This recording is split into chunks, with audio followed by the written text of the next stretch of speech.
उड़े हरदी कहाँ दे उड़े गरदी कहाँ दे उड़े ना कहाँ उड़े हरदी कहाँ दे उड़े गरदी कहाँ दे उड़े ना कहाँ दे उड़े ना पातर पिया के झुलू पिया कहाँ दे उड़े ना पातर पिया के झुलू पिया कहाँ दे उड़े ना अंगना उड़े हरदी दुआरे उड़े गरदी के सज पौड़े ना अंगना उड़े हरदी दुआरे उड़े गरदी के सज पौड़े ना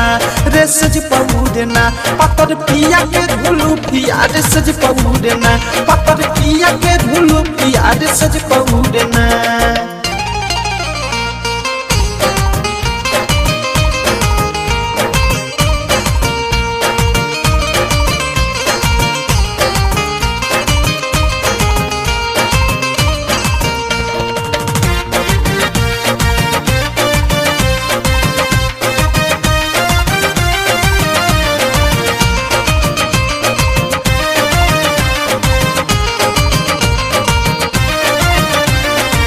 झुलफी में तेल कड़े खूब चापा चप हो थुथुन में थुनावा से जाला हो कर खप हो ए सखी सुना ना झुलफी में तेल कड़े खूब चापा चप हो थुथुन में थुनावा से जाला हो कर खप हो चिलक हादी उड़ देखी एक टके घूरे उ सवखिया पूरे ना चिलक हादी उड़ देखी एक टके घूरे उ सवखिया पूरे ना उ सवखिया पूरे ना पातर पिया के झुलू पिया के सज पौड़े ना पातर पिया के झुलू पिया के सज पौड़े ना।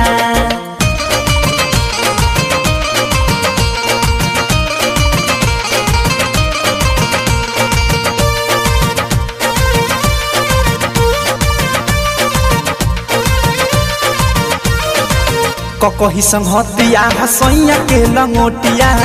चम चम कह दे जैसे पीतर के लोटिया ए सखी का कहिए दादा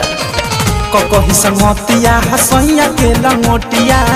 चम चम कह दे जैसे पीतर के लोटिया बेनावा से सूख जैसे पसरल पसेनावा जियादवा जुड़े ना बेनावा से सूख जैसे पसरल पसेनावा जियादवा जुड़े ना रे जियादवा जुड़े ना पातर पिया के झुलू पिया रे सज पौड़े ना पातर पिया के झुलू पिया रे सज पौड़े ना।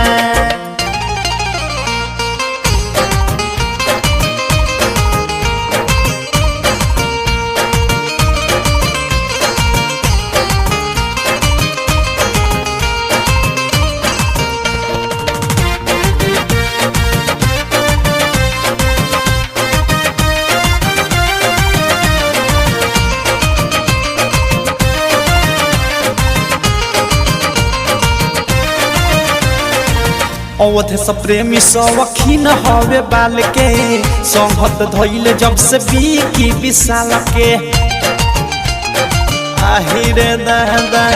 अवध से प्रेमी सवखीन हवे बाल के